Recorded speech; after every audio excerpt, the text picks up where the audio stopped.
Good morning friends. आशा है आप सब लोग की पढ़ाई अच्छे से चल रही होगी। बोर्ड एग्ज़ाम काफ़ी दिनों दिन नज़दीक होते जा रहा है, तो आप लोगों से रिक्वेस्ट है कि एकदम सीरियस होकर के, फेस्टिवल का भी दौर चल रहा है, तो ये सीरियस होकर क्या करें, अच्छे से आप लोग पढ़ाई करिए और मन लगा के पढ़ाई करिए। चीज़ों को समराइज़ करना शुरू कर, रिवीजन करना शुरू किए। तो हम लोग जो आज राजनीतिक विज्ञान में जो पॉलिटी है 12th का, उसमें हम लोग उसका एक चैप्टर पढ़ रहे हैं, एक दल के प्रभुत्व का दौर। इस टॉपिक को अच्छे से समराइज करेंगे, रिवीजन के तौर पे समझेंगे, और इससे जुड़ा हुआ जो भी क्वेश्चन है, सारे क्वेश्चन को हम लोग एमसीक्यू को भी सबको सॉल्व करेंगे। तो आइए हम लोग देखते हैं इस चैप्टर में हम लोग को क्या क्या सीखना है ना। अच्छे से समझिए, बिल्कुल बढ़िया से सीखना है चीज़ों को। एक से दो बार वीडियो को क्या कर लीजिएगा, आप लोग रिवाइज कर लीजिएगा। रिवीजन करने से क्या बेनिफिट है कि आपको चीज़ समझ में भी आती है, बार बार उसको देखने से भी अच्छे समझ में आएगा, और ज़्यादा देर तक आपको क्या रहेगा, याद रहेगा, कन्फ्यूजन से भी दूर होगा। देखिए, अभी क्या था कि जो हमारा जब देश आज़ाद हुआ था, देश याद कब हुआ, देश याद हो गया हमारा 15 अगस्त 1947 को। 15 अगस्त 1947 को हमारा देश आज़ाद हो गया। हमारा देश आज़ाद होने के समय सबसे जो सक्रिय नेता, जो दल का जो नाम आता है, वो था भारतीय राष्ट्रीय कांग्रेस। भारतीय राष्ट्रीय कांग्रेस के जितने भी नेता थे, उनका बहुत अव्वल रोल था इस चीज़ में, हमारे देश को आज़ादी दिलाने में। पूरा देश का भ्रमण किए थे। उनके लगभग नेताओं को जिन जिन शहरों या जो क्षेत्रीय विधानसभा क्षेत्र था, उसमें लोग जा रहे थे, अंग्रेजों के साथ लड़ाई कर रहे थे। और भी दूसरे पार्टी के लोग लड़ाई कर रहे थे, ऐसा बात नहीं है, लेकिन जो कांग्रेस के थे वो काफ़ी ज़्यादा, उनका उसमें बहुत अव्वल पोजीशन था। तो उनका जो प्रभुत्व था लोगों के बीच में, वो कैसा था, काफ़ी लोकप्रिय था, उनको लोग जानते थे। इस तौर तरीका से इसी चैप्टर के हम लोग पढ़ेंगे कि कैसे एक जो दल है उसका प्रभुत्व बना रहा, लगभग 15 वर्षों तक बना रहा। फिर उसके बाद धीरे धीरे, जब हमारे देश के प्रथम प्रधानमंत्री जवाहरलाल नेहरू की मृत्यु हुई, उसके बाद धीरे धीरे ये जो प्रभुत्व था वो धीरे धीरे कमने लगा, और फिर उसके बाद एक नया दौर शुरू हो जाता है। तो आइए इस टॉपिक को हम लोग पढ़ते हैं, क्या चीज़। देखिए, भारतीय नेताओं के स्वतंत्रता आंदोलन के समय से क्या था। देखिए, बहुत सारे ऐसे देश थे जिनको गुलाम रखा गया था, अलग अलग समय पे आज़ाद भी हुए लोग। हमारा देश 15 अगस्त 1947 को आज़ाद हुआ। आज़ाद के समय क्या हुआ, कुछ ऐसे भी जब पॉलिटी या हिस्ट्री में चीज़ों को, आप अलग अलग चीज़ों को देखेंगे, पढ़ेंगे, तो आपको समझ में आएगा। लोग थे कि ठीक है, राजनीति पार्टी को रखते हैं, राजनीति पार्टी रखने के बाद क्या करते हैं, क्यों ही काम चलता जाए, इतना हमारा देश को लोकप्रिय नहीं बनाते हैं। बहुत सारे ऐसे भी देश थे जिसमें अलोकतांत्रिक विधि से देश को आगे बढ़ाया गया। हमारे भारत देश में बहुत पहले से विचार चल रहा था धीरे धीरे कि नहीं, हमारे देश में क्या होगा, लोकतंत्र की स्थापना किया जाएगा, नियम कानून बनाया जाएगा। इन सारे माध्यमों से हमारा देश क्या होगा, अब अग्रसर होगा, आगे प्रगति के राह पर चलेगा। इसमें हम लोग जो हिस्ट्री में पढ़ेंगे, भारत शासन अधिनियम, ये सब का अलग अलग जो रूल रेगुलेशन लागू किया गया, उससे भी बहुत सारे चीज़ों को लेकर के, और हमारा जो अभी संविधान बना हुआ है उसमें रखा गया सब चीज़। ठीक है। तो हमारे जो भारतीय राजनेता थे, हमारे भारतीय राजनेता क्या थे, वो स्वतंत्रता आंदोलन के समय से ही क्या चाहते थे कि भाई, उनका मन था कि नहीं, लोकतंत्र में उनकी गहरी रुचि थी। कैसी थी, गहरी रुचि थी, बहुत गहरा उनका आस्था था। एक एक चीज को समझिए। इसलिए भारत के स्वतंत्रता के बाद लोकतंत्र का मार्ग अपनाया गया, कि नहीं, हमारे देश में क्या करना है, लोकतंत्र स्थापना करना है। ठीक है। लोकतंत्र स्थापना करने के समय क्या हुआ कि बहुत सारे देश जो स्वतंत्र हुए थे, वो किस रूप में हुए, और लोकतांत्रिक व्यवस्था कायम करके वो आगे बढ़ाएं। और हमारा देश जो है, भारत देश में 26 जनवरी 1950 को क्या किया गया, संविधान लागू किया गया। पूछा जाता है इसे ऑब्जेक्टिव, नॉर्मली आप लोग को याद भी होगा। 26 जनवरी 1950 को हमारा देश में क्या हुआ, संविधान लागू हुआ, और संविधान लागू होते के साथ साथ क्या हुआ, अंतरिम सरकार बना। अंतरिम सरकार कहने का मतलब, अंग्रेज के द्वारा तो यहाँ देश गया था, हमारे यहाँ ना कैबिनेट बना था, ना कुछ था, ना लोग जीत करके आए थे। जैसे अभी जो हमारा केंद्रीय मंत्रिमंडल है, तो इसमें जीत करके गए हैं, जिनको वो सत्तारूढ़ पार्टी है, और विपक्षी पक्षी पक्ष वाले विपक्ष वाले सब लोग हैं। लेकिन वैसे मनोनीत करके, सब लोगों की सहमति से, उनको पावर दे करके क्या किया गया, अंतरिम सरकार बनाया गया, कि आखिर ये सरकार जो होगा एक पावरफुल होगा, और इसके इनके देख रेख में देश का जितना भी आगे का काम होगा वो सब कराया जाएगा, चुनाव वगैरह कराया जाएगा, और फिर जो सरकार सत्ता में आएगी उसको क्या करना है, उनके हाथ में देश के बागडोर को सौंपा जाएगा। और यहाँ से, क्योंकि हमारा देश जब आज़ाद हुआ था, तो देश की स्थिति बहुत ही दयनीय था, बहुत दयनीय। वहाँ से बहुत जर्जरता से, अलग तरीके से हम लोग और भी आगे पढ़ेंगे, जो पंचवर्षीय योजना पढ़ेंगे, उन सब चीज़ों को लेकर के हमारे देश के जो प्रधानमंत्री थे, वो धीरे धीरे देश को क्या किए, आगे तक बढ़ा के लाए हैं, और अब तक हम लोग चीज़ों को देख रहे हैं। ठीक है। तो देखिए अब संविधान के अनुसार जो क्या था, नया सरकार के लिए क्या हुआ था, चुनाव करवाने थे कि भाई नया सरकार चुनाव बनाना।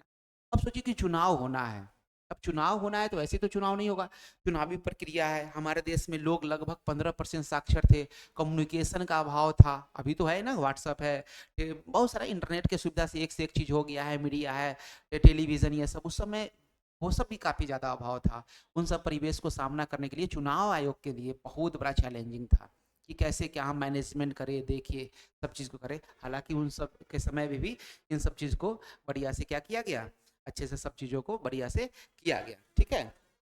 और देश में जो हमारे जो थे, जो चुनाव आयोग में जो सबसे पहले जो चुनाव आयोग के जो अध्यक्ष बने थे वो क्या बने थे, उनका नाम क्या था, सुकुमार सेन बने थे। कौन सा बने थे, सुकुमार सेन बने थे, सुकुमार सेन, इनके हाथ में बागडोर दिया गया और ये कमान किए थे कि कैसे हमारा हो।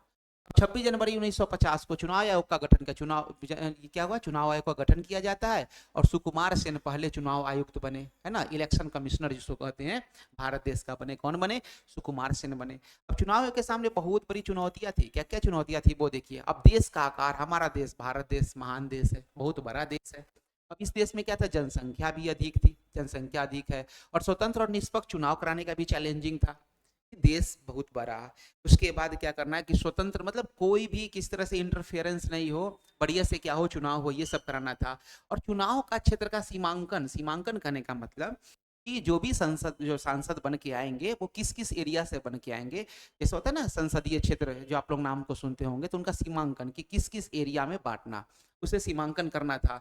फिर मतदाता सूची बनाना था। अभी हम लोग देख रहे हैं कि हर जगह पर, बिहार में खास करके हर जगह पर क्या किया जा रहा है, मतदाता सूची रेडी हो गया है, अभी इलेक्शन का समय आने वाला है, तो उसको तैयार करने में जितने भी जो बीएलओ है और अधिकारी लोग हैं, वो सारे लोग लगे हुए हैं ब्लॉक लेवल पर, और जो village to village, door to door जाके सब चीज़ को काम कर रहे हैं। वैसे मतदाता सूची भी आज़ादी के समय काम करना है, एक तो समय कम है, उन सब चीज़ों में काम करना है, ये सब क्या थी, काफ़ी ज़्यादा बाधाएं थी। भारत में पहली मतदाता सूची आई जिसमें कितने थे, 40 लाख लोग का नाम दर्ज था। 40 लाख महिलाओं का क्या था, नाम दर्ज होने से क्या हो गए थे, रह गए थे। 40 लाख महिलाओं का नाम दर्ज होने से क्या हो गए, रह गए थे। और मोटा मोटी कहा जाता है कि 17 करोड़ के आसपास, है ना, 17 करोड़ के आसपास वो समय जनसंख्या थी, जिसके लिए सारा चीज को फिलअप करना था, और काफी इसमें चैलेंजिंग भी था ये चीज, ठीक है। जो भी अधिकारी थे, चुनाव कर्मी थे, उसको भी क्या करना, ट्रेनिंग करना। आप देखे होंगे चुनाव से पहले जितने भी चुनाव कराने वाले कर्मी होते हैं उनको ट्रेनिंग दिया जाता है। उसके बाद कम साक्षरता के चलते, साक्षरता दर उस समय लगभग कितना था, 15% ही साक्षरता दर है। अब साक्षरता दर के चलते बहुत विशेष पद्धति के बारे में सोचा कि आखिर कौन सा टेक्निक अपना है जिससे हमारा देश जो इतना इसमें कम जो साक्षरता रेट है उसमें भी लोग को समझे। साक्षरता करने का, लोग पढ़े लिखे नहीं है, चीज़ों को जब बताने जाएंगे उनके बीच तो अच्छे से चीज़ों को समझेंगे नहीं, तो उनके लिए कुछ पद्धति के बारे में किसका योगदान था, चुनाव आयोग का काम था कि कैसे इस चीज़ को क्या करें, हम हैंडल करें, सोचे देखें, ठीक है। उसके बाद दोबारा जो सूची था वो क्या था, एक बार सूची बन जाने के बाद दोबारा फिर से सूची बनाने का काम वो आसान नहीं था, काम को क्लियर कंप्लीट करते चलना था। और जो हमारे मतदाता थे वो कितने थे, 17 करोड़ थे। कितने थे, 17 करोड़, आजादी के समय 17 करोड़। जो प्रथम आम चुनाव हुआ था, प्रथम आम चुनाव, लोकसभा चुनाव को कहते हैं प्रथम आम चुनाव, प्रथम आम चुनाव जो हुआ वो कब हुआ, 1952 में हुआ। हम लोग इसके बारे में पढ़ेंगे, 1952 में हुआ।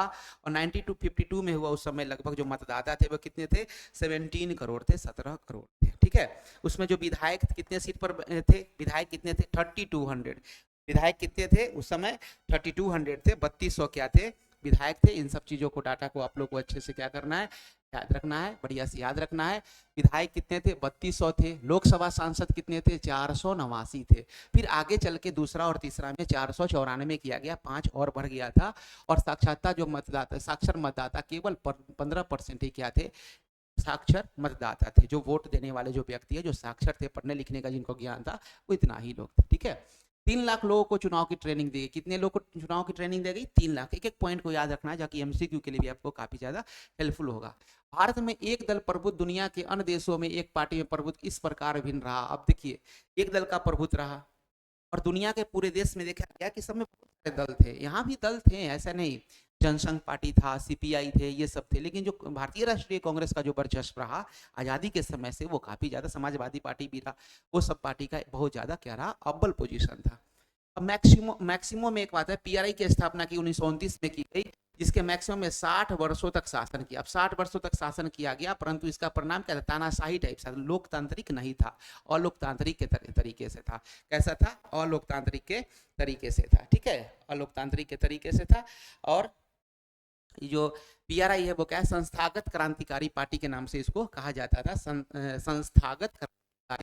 संस्थागत क्रांतिकारी पार्टी, क्रांतिकारी पार्टी थे ये, है ना, क्रांतिकारी पार्टी के तौर पर थे। जो कैसे थे? ये तानाशाही के रूप में थे। बाकी देशों में एक पार्टी का प्रभुत्व लोकतंत्र की कीमत पर कायम हुआ।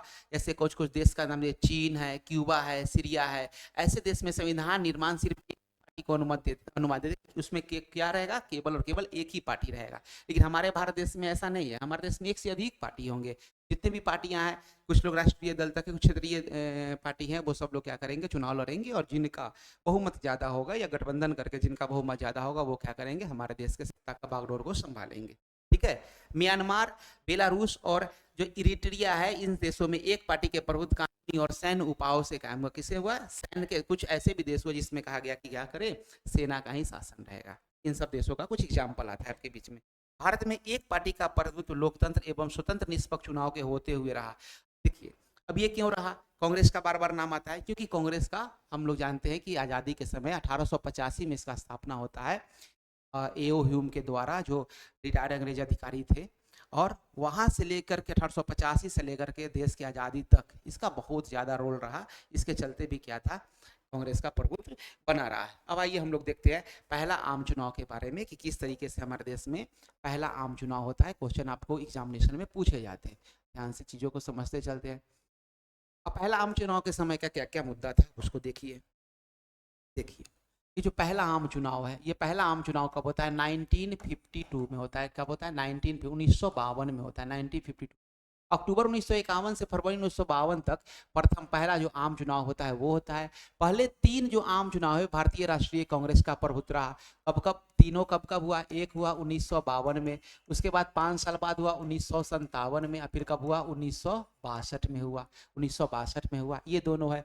चुनाव अभियान मतगणना के 6 महीने लगा। कितना महीना लगा? पहला आम चुनाव में मतगणना करने में कितना महीना लगा? 6 महीना लगा। अब क्या होता है? चुनाव होता है, ईवीएम है, और उसके बाद क्या किया जाता है? फटाक से उसको रिजल्ट वगैरह निकाल दिया था, और एक दिन में लगभग हम लोग रिजल्ट को देख भी लेते हैं, जिस दिन काउंटिंग होता है। तो ये कितना महीना लगा? 6 महीना लगा, जिसमें किसकी? कांग्रेस की क्या हुई? जीत हुई। कांग्रेस की जीत हुई। सफल मतदान देकर आलोचकों का मुंह क्या हो गया? बंद हो गया। बहुत सारे जो आलोचक, जो विपक्षी लोग थे, आलोचना कर रहे थे कांग्रेस का। और कांग्रेस इतना ज्यादा सीट लाया था, इतना ज्यादा सीट लाया था 1952 में, ऐसा अनुमानित सीट लगाया जाता है कि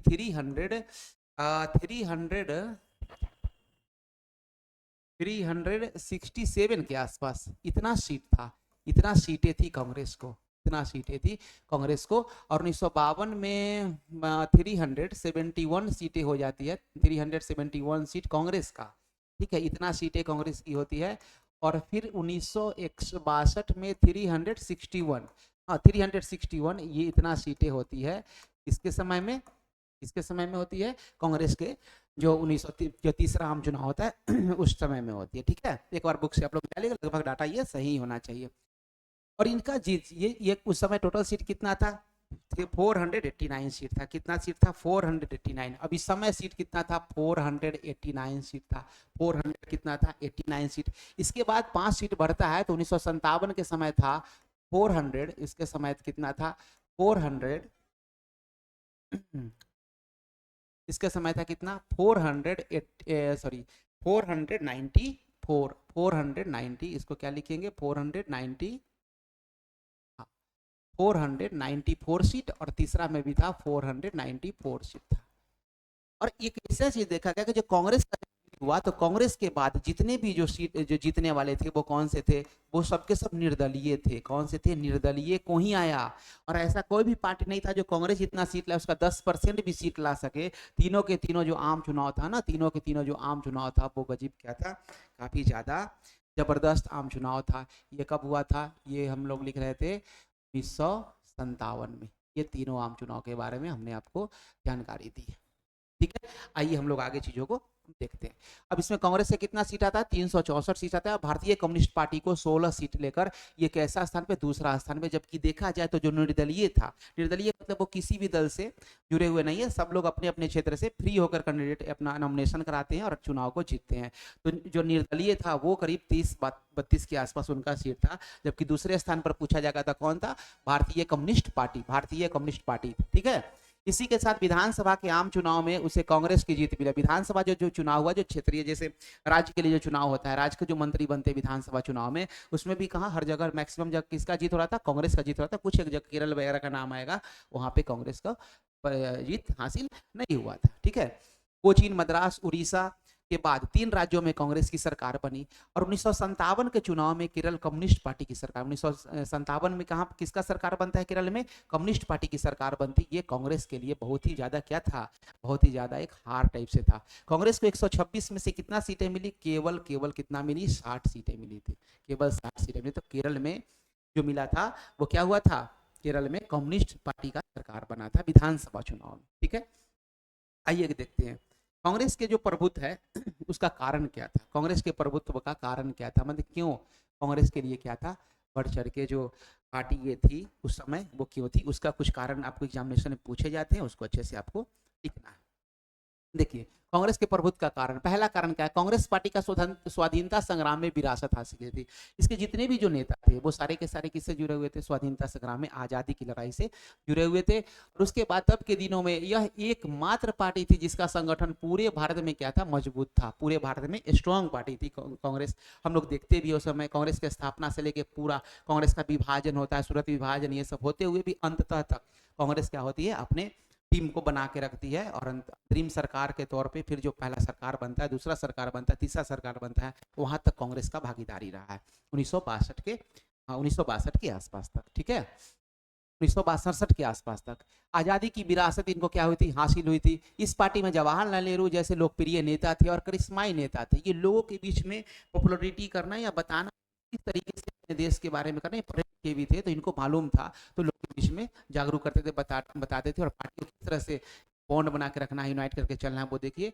और जवाहरलाल नेहरू ऐसे नेता थे जो खुद स्वतंत्रता संग्राम है, आजादी का जो संघर्ष में दिन था उसमें खुद इन्वॉल्व भी हुए थे। इसके चलते भी इनका ज्यादा क्या था, लोकप्रियता थी। ठीक है, जो चुनाव के समय पार्टी की अगुवाई और पूरे देश के दौरा किया करते थे, उस समय जैसे अभी मोदी जी दौरा किया करते हैं, उसी तरीके से क्या था, उस समय जवाहरलाल नेहरू पूरे देश में चुनाव के समय दौरा किया करते थे। ठीक है, बाकी पार्टियों, कांग्रेस पार्टियों से ही निकली थी। जितने भी पार्टी थे वो कौन थे, सब लगभग हम जब हम लोग आधुनिक भारत का इतिहास पढ़ेंगे तो देखेंगे, पॉलिटी पढ़ने से आधुनिक भारत का एक समराइज होना होता है तो ज्यादा बढ़िया रहता है।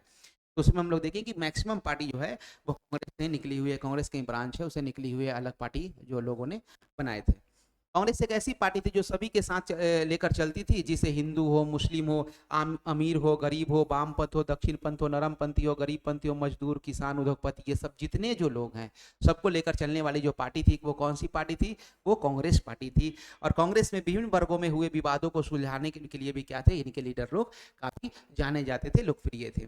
पहले आम चुनाव में 489 सीटों में से 364 सीटें किसको, अकेले कांग्रेस को मिला। किसमें मिला, 489 सीट पर जो चुनाव हुआ, 489 सीट पर जो चुनाव हुआ उसमें से कितना सीटें कांग्रेस को मिली, 364 सीटें मिली। कितने सीटें मिली, 364 सीटें मिली। जिसमें भारतीय कम्युनिस्ट पार्टी को कितना सीटें मिला, 16 सीट मिला, 16 सीट मिला। तो भारतीय कम्युनिस्ट पार्टी विजयी रही। और जिसमें कितना, अच्छा दूसरे नंबर पर क्या हुआ, भारतीय कम्युनिस्ट पार्टी विजयी रही, जिसे कितना सीट मिलता है, 16 सीट मिलता है। लगभग सभी राज्यों के चुनाव में कांग्रेस क्या रही, विजयी रही और सरकार बनती रही। इसी के चलते कांग्रेस का आजादी के समय क्या था, प्रभुत्व का कारण था, वर्चस्व के पूरे देश में कारण था। तो ऐसे करके आपको आंसर को क्या करना है, लिखना है। ठीक है, चलिए, समय का काफी अभाव है, मजे से पढ़ते रहिए, रिवाइज करते रहिए। रिवीजन क्लास आप लोग का चल रहा है बढ़िया से और ये काफी एग्जाम के लिए आपको हेल्पफुल होगा। सभी दलों का उद्भव और लोकतंत्र में उनकी जो भूमिका थी, है ना, क्या था, देखिए ये बात को समझिए। विपक्षी दल का उद्भव कैसे हुआ, है ना, विपक्षी दल का उद्भव कैसे हुआ और लोकतंत्र में उनकी क्या भूमिका थी। विपक्ष कहने का मतलब एक तरफ सत्ता पार्टी होता है, एक तरफ सत्ता के विपक्ष में होते, विपक्ष का मजबूत होना काफी जरूरी है, तभी जाके देश के जितने भी रूल रेगुलेशन होता है उसके लिए जो पक्ष वाला जो पार्टी है जिनके हाथ में सत्ता है वो क्या करते हैं, नहीं तो मनमानी से बचते हैं और वो जनता को जागरूक करते रहते हैं, मीडिया के द्वारा अपने भाषण के द्वारा जागरूक करते रहते विपक्ष वाले। तो यहाँ पर क्या हुआ, विपक्षी पार्टी का उद्भव। विपक्षी पार्टी का उद्भव कहने का मतलब है कि कांग्रेस के अगेंस्ट में कोई ऐसा पार्टी आ रहा है जो कांग्रेस को टक्कर थोड़ा बहुत देना शुरू कर दिया। ठीक है, भारत में बहुदलीय लोकतंत्र व्यवस्था है। कैसा लोकतंत्र व्यवस्था है, बहुदलीय है। यहाँ कई वर्षों तक एक ही दल का प्रभुत्व रहा है जो कि कांग्रेस का रहा। आजादी के समय बहुत से जीवंत पार्टियां थी जो स्वतंत्र रूप से चुनाव में क्या ले रही थी, भाग ले रही थी। आजादी के समय से हमने बताया सीपीआई थी, जनसंघ थी, समाजवादी पार्टी थी, बहुत सारे ऐसे पार्टी थे जो क्या थे, आजादी के समय भले उनको सीट नहीं आ रहा था लेकिन वो पार्टी भाग जरूर ले रही थी। इनमें से कई पार्टियां का अस्तित्व 1952 के आम चुनाव से पहले भी था। 1952 के आम चुनाव से पहले मतलब आजादी से कुछ पार्टियां तो ऐसे थी जो आजादी के पहले भी अपना पार्टी बना चुके थे, वो भी थे। इनकी भूमिया 70 और 60 और 70 के दशक में कैसा रही, महत्वपूर्ण रही। जैसे जनसंघ पार्टी, ये सब जो पार्टी आ गया था, समाजवादी पार्टी, ये सब का 60 से 70 के दशक में इनका क्या रहा। कांग्रेस जब जैसे ऐसे जवाहरलाल नेहरू के देहांत होने के बाद जब वो कांग्रेस थोड़ा कमजोर पड़ने लगी तो दूसरा पार्टी क्या होला, विपक्ष के पार्टी मजबूत होने लगे। इन पार्टियों में मौजूदगी के स्वास्थ्य लोकतंत्र में प्रतिस्पर्धा को बढ़ाने पर ध्यान दिया और क्या किया, लोगों के लिए जनता के जागरूक किया। अब ये लोग पार्टी क्या करते थे कि भाई लोगों के बीच में कि स्वस्थ है, जो हमारा हेल्थ है उसके बीच में, लोग के बीच में जाकर के, क्योंकि उस समय बहुत सारी बीमारियां वगैरह होती रहती थी, स्वास्थ्य का उतना अच्छा सही देख रेख नहीं चल रहा था, हमारा देश पूरा तितर बितर हो चुका था, उसको इकट्ठा करके बनाया गया था। तो वो लोगों के बीच में जाके पॉपुलरिटी करके, होते हैं ना कि जो भी पार्टी के लोग होते हैं वो जाते हैं और अपने पार्टी का जो मोटो है, मैनिफेस्टो है, उसको रखते हैं कि हमारा पार्टी आएगा, हम ये करेंगे ये करेंगे। इस हिसाब से क्या किए, कांग्रेस के अलावा जो पार्टी थे वो जागरूक करने का काम किए। इन दलों की मौजूदगी ने हमारी क्या की, शासन व्यवस्था में लोकतांत्रिक चरित्र को बनाए रखने में निर्णायक भूमिका निभाई और विपक्षी दलों के जो शासक दल पर अंकुश रखा कि भाई जो पार्टी शासन कर रही है, जो कांग्रेस शासन कर रही है, उनके बारे में बताया कि नहीं वो इस तरीके से काम करते तो ज्यादा अच्छा है, इनका काम करने का तरीका यहाँ पर कमजोर है। ऐसे करके विपक्ष वाले लोग लोगों तक पहुंचे और क्या हुए, इन दलों के कारण कांग्रेस पार्टी के अंदर शक्ति संतुलन बदला और एक दल के प्रभुत्व को जोरदार चुनौती मिली। क्योंकि एक दल का जो पूरा चल रहा था दौर, एक दल का जो जोरदार जो दौर चल रहा था, इसमें क्या हुआ, विपक्ष का समय आ गया। किसका समय आ गया, विपक्ष का समय आ गया, पक्ष का समय आ गया। मतलब प्रभुत्व जो था एक पार्टी का, वो धीरे धीरे कमना क्या हो गया, शुरू हो गया। तो आइए हम लोग आगे पढ़ते हैं। सोशलिस्ट पार्टी में जो विपक्ष पार्टी के में एक जो पहला पॉपुलर पार्टी का नाम आता है, वो कौन सा पार्टी का नाम आता है, वो पॉपुलर पार्टी का नाम आता है सोशलिस्ट पार्टी। ठीक है, देखिए सोशलिस्ट पार्टी के बारे में हम लोग देखेंगे। ये जो सोशलिस्ट पार्टी है, तो कांग्रेस सोशलिस्ट पार्टी का गठन खुद कांग्रेस के भीतर कब हुआ था, 1934 में हुआ था। कब हुआ था, 1934 में। और इसमें कौन से जो सोशलिस्ट पार्टी है, ये नेता ज्यादा से ज्यादा परिवर्तनकारी थे। कैसे थे, परिवर्तनकारी थे, समतावादी बनाना चाहते थे। और 1948 में पार्टी संविधान में संशोधन किया ताकि कांग्रेस का सदस्य दोहरी सदस्य न ले सके। अब इसमें कहा कि कोई भी कांग्रेस सदस्य क्या होगा, एक ही पार्टी में रहेगा। तो ये कब संशोधन किया गया, 1948 में संशोधन किया कि नहीं भाई, कांग्रेस पार्टी में आप किसी भी एक ही पार्टी में रहिए। ऐसा नहीं कि आप कांग्रेस के साथ भी रहे फिर अलग भी पार्टी बना लिए, दोनों में नहीं, दोहरी सदस्य आप नहीं ले सकते हैं। ठीक है, कांग्रेस का कोई भी सदस्य दोहरी सदस्यता न ले सके। और इसके कांग्रेस के अंदर सोशलिस्ट नेताओं को मजबूरन क्या करना, 1948 में सोशलिस्ट पार्टी बनाना पड़ गया कि नहीं, हम जो कांग्रेस के मोटो से नहीं है फुलफिल, इसलिए हम अलग ही रहेंगे और हम क्या करेंगे, अलग पार्टी का निर्माण करेंगे। जो पार्टी कौन सा है, सोशलिस्ट पार्टी है। अब सोशलिस्ट पार्टी में देखेंगे हम लोग कि कौन कौन जो है हमारे जो विचारधारा के जो नेता हैं जो कांग्रेस से जुड़े हुए थे, वो कौन कौन नेता है, आइए उनको हम लोग देखते हैं। अब देखिए, जो सोशलिस्ट पार्टी के जो विचारधारा के नेता जो कांग्रेस के क्या थे, आलोचक थे, कांग्रेस का आलोचना करते थे। वो कांग्रेस की आलोचना करते थे और कांग्रेस पूंजीपतियों और जमींदारों का पक्ष ले रही थी। इनका कहना था कि कांग्रेस क्या करती है, पूंजीपति वर्ग है और जमींदारों को क्या करती है, पक्ष लेती है, उनके समर्थन में बात करती है। और समाजवादियों को दुविधा का सामना करना पड़ा। जो भी समाजवादी जो लोग हैं उनको क्या करना पड़ता है, उनको इसका मतलब गलत इंटेंशन मिलता है, ये सब बात कहा गया। क्योंकि कांग्रेस ने 1955 में घोषणा कर दिया था कि उनका लक्ष्य समाजवादी जो बनावट वाले समाज की रचना करना है। कांग्रेस कहा था क्या करना है हमको 1955 में, समाजवादी विचारधारा वाला समाज का रचना करना है। लेकिन देखा गया कि कांग्रेस क्या कर रही थी, पूंजीपति और जमींदारों का क्या कर रही थी, पक्ष ले रही थी। ठीक है, राम मनोहर लोहिया ने कांग्रेस से अपनी दूरी बढ़ाई और कांग्रेस की आलोचना की। इसमें जो मुख्य रूप से जो नेता किनका नाम आता है, राम मनोहर लोहिया का नाम आता है। ठीक है, अब देखिए सोशलिस्ट पार्टी का फिर से विभाजन होता है, दो पार्ट में जो ब्रेक होते हैं। सोशलिस्ट पार्टी का विभाजन के बारे में देखिए, अब इसका विभाजन का स्वरूप कैसा है वो समझते हैं। सोशलिस्ट पार्टी के कई टुकड़े हुए, उनमें कुछ मामलों में बहुधा मेल भी हुआ, जैसे कुछ पार्टी हटे फिर आके मिले, इस ढंग से हुआ। इस प्रक्रिया में कई समाजवादी दल बने। कौन कौन से बनते वो देखिए, इनमें किसान मजदूर प्रजा पार्टी, जनता पार्टी, प्रजा सोशलिस्ट पार्टी और संयुक्त सोशलिस्ट पार्टी का नाम है। ये चार नाम जो है, जो समाजवादी सोशलिस्ट पार्टी है, इसमें से कई जो बने वो कौन से बने, समाजवादी दल बने, उसके बाद किसान मजदूर पार्टी बना, जनता पार्टी बना, प्रजा सोशलिस्ट पार्टी बना और संयुक्त सोशलिस्ट पार्टी। ये सबका नाम मुख्य रूप से आता है। मुख्य लोग कौन थे, जयप्रकाश नारायण का नाम आता है, अच्युत पटवर्धन का नाम आता है, अशोक मेहता का नाम आता है, आचार्य नारायण देव है, राम मनोहर लोहिया है और एस.एम. जोशी। ये सब लोग समाजवादी पार्टी के क्या है, प्रमुख नेता थे। और मौजूदा दलों में समाजवादी पार्टी, जनता दल, राष्ट्रीय जनता दल यूनाइटेड जो नीतीश कुमार का पार्टी है, जेडीयू कहते हैं, और जनता दल सेकुलर पर सोशलिस्ट पार्टी की छाप है। ये सारा के सारा जो पार्टी जो आज के हैं वो किससे जुड़े हुए हैं, सोशलिस्ट पार्टी से जुड़े हुए हैं, सोशलिस्ट पार्टी के ही अंग माने जाते हैं। ठीक है, अब थोड़ा सा हम लोग क्या करते हैं, आगे पढ़ते हैं, जो कांग्रेस का स्थापना, ये सब चीजों के बारे में हम चीजों को देखते हैं। कांग्रेस का स्थापना हम लोग विशेष रूप से आगे चल के पढ़ेंगे, जो हम लोग को भारतीय राष्ट्रीय जो आंदोलन पढ़ेंगे उसमें हमारा चैप्टर मिलेगा कांग्रेस का स्थापना के बाद हम देखते हैं। कांग्रेस का जो स्थापना हुआ, स्थापना 1885 में हुआ। इसका स्थापना एक रिटायर्ड अंग्रेज अधिकारी थे जिसका नाम था एओ ह्यूम, एलन एक्टुवियम ह्यूम इनका नाम है पूरा। वह उस वक्त नव शिक्षित कामकाजी और व्यापारिक वर्गों का एक ही समूह से भरी हुई थी, लेकिन 20वीं सदी में यह एक जन आंदोलन के रूप में ले लिया। धीरे धीरे यह पार्टी एक जनव्यापी राजनीतिक पार्टी का रूप लिया। देखिए, इनका शुरू में जो स्थापना किया गया था वो क्या था, जो भी नए शिक्षित जो लोग हैं, कामकाजी लोग हैं, व्यापारिक वर्ग है, ये अपने हक के लड़ाई के लिए इस चीज का स्थापना किया गया था। लेकिन यही पार्टी धीरे धीरे आगे बढ़ के क्या करने लगे, ये राजनीतिक पार्टी का रूप ले लिया और स्वतंत्रता संग्राम में इनका बहुत ज्यादा विशेष रूप से योगदान होने लगा। ठीक है, राजनीतिक व्यवस्था में कांग्रेस का क्या हो गया, अपना दबदबा बना लिया। और इनसे सभी विचारधारा के लोग, क्रांतिकारी, शांतिवादी, कंजर्वेटिव और रेडिकल हो, नरमपंथी, गरमपंथी, दक्षिण वामपंथी, सब लोग राजनीतिक विचारधारा के लोग इसमें शामिल थे और राष्ट्रीय आंदोलन में भाग लेते थे। और इससे बहुत सारे जो पार्टियां हैं जो निकली और अलग अलग अपना पार्टी का निर्माण करते हैं।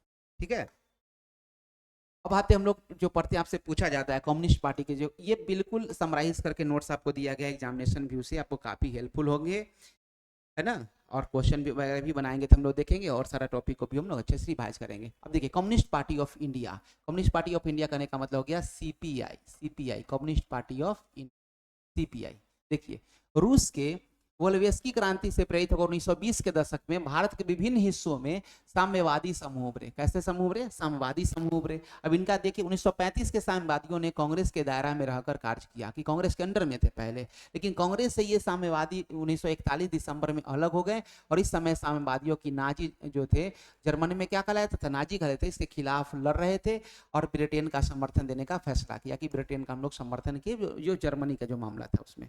इनका साम्यवादी पार्टी क्या था, वो भी किससे अलग हुए थे, कांग्रेस से ही अलग हुए थे। और इनका विचारधारा पूछा जाता है कि सीपीआई के विचारधारा का वर्णन करें, उनके बारे में बताएं। तो देखिए, अन्य गैर कांग्रेस पार्टी की तुलना में भारतीय कम्युनिस्ट पार्टी के पास सुचारू मिशनरी थी, इनके पास कैडर और समर्पित कार्यकर्ता मौजूद थे। इनमें अन्य जो पार्टी थे उसके कंपेयर में देखा जाए तो इसमें काफी अच्छे अच्छे लोग थे, जिनका विचारधारा भी क्या था, बहुत अलग ढंग का था, डिफरेंट था।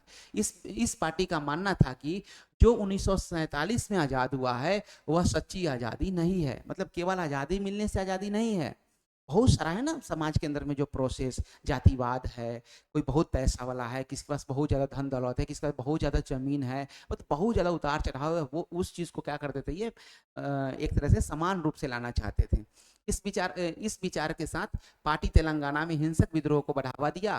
साम्यवादी अपनी बात के पक्ष में जनता का समर्थन हासिल नहीं कर सके और इसे सशस्त्र सेनाओं के द्वारा क्या किया, दबा दिया गया। मतलब जो पारामिलिट्री था इसके द्वारा क्या किया गया, रोक दिया गया, दबा दिया गया तेलंगाना में। 1951 में साम्यवादियों ने हिंसक क्रांतियों का रास्ता छोड़ दिया और आने वाले जो आम चुनाव है उसमें क्या कर लिया, भाग लिया। पहले आम चुनाव में भारतीय कम्युनिस्ट पार्टी ने कितना सीट को जीता, 16 सीट को जीता। और वह सबसे बड़ी विपक्षी पार्टी के रूप में उभरी। इस दल को ज्यादा समर्थन कहाँ कहाँ मिलता है ज्यादा समर्थन? देखिए, आंध्र प्रदेश, पश्चिम बंगाल, बिहार और केरल में मिला। और केरल में एक बार ऐसा हुआ भी कि ये क्या किया, अपना कांग्रेस की जगह अपना सरकार भी बना लिए। इस पार्टी के प्रमुख नेताओं में क्या थे? ए गोपालन थे, एसे डांगे थे, एसे डांगे, नंबू नंबूदरीपाद, ऐसे डांगे नंबूदरीपाद, ये बहुत बड़ा रोल प्ले करते थे। पीसी जोशी, अजय घोष और पी सुंदरैया के नाम लिए जाते हैं। ये सब नाम को थोड़ा सा आप लोग को क्या करना है, याद रखना है। जो किससे जुड़े हुए थे? ये सब सीपीआई से जुड़े हुए थे, कम्युनिस्ट पार्टी ऑफ इंडिया से जुड़े हुए थे। ठीक है, अब देखिए आप लोग ने जो आज जो टॉपिक को पढ़ा है, हम लोगों ने एक समराइज के रूप में जो पढ़ा है हम लोग, जो एक दल का जो प्रभुत्व का दौर है, इस टॉपिक को क्या करना है आपको? 2-3 बार रिवाइज करना है। रिवाइज करके क्या करना है आपको? एमसीक्यू वगैरह अच्छे से इसका हम कराएंगे, उसको एमसीक्यू पे अच्छे से कराना है। और जो भी लोग नए नए तैयारी कर रहे हैं वो हमारे यूट्यूब चैनल पर जाएं। यूट्यूब चैनल पर जाके आपको टाइप करना है global studies, GLOBALSTUDIES, global studies live, ये लिखना है। और चैनल को आप क्या कर लीजिए, चैनल के प्लेलिस्ट में जब जाइएगा, इसको सब्सक्राइब कर लीजिएगा। जब प्लेलिस्ट में जाइएगा तो हम लोग अभी फ्री में, बिल्कुल क्या करें, बिल्कुल मुफ्त फ्री में क्या किए हैं, 12th बोर्ड के लिए हम लोग और 10th बोर्ड के लिए कोर्स को चलाए हैं। और आप लोग आराम से पढ़ के इसमें मैक्सिमम से मैक्सिमम नंबर, मतलब 400 to 450 कर लीजिए, या इसके अलावा भी आप मार्क्स को ला सकते हैं। और आगे आपको और भी कंपटीशन सेक्शन में, जीएस कैडर में आपको हेल्पफुल मिलेगा। बहुत बहुत धन्यवाद। आप लोग ऐसे ही मन लगा रहिए, और हम लोग इसका बहुत जल्द एमसीक्यू वगैरह लेकर आपके बीच में आ रहे हैं। एमसीक्यू भी लेकर आएंगे, आगे भी चैप्टर को लोग कंप्लीट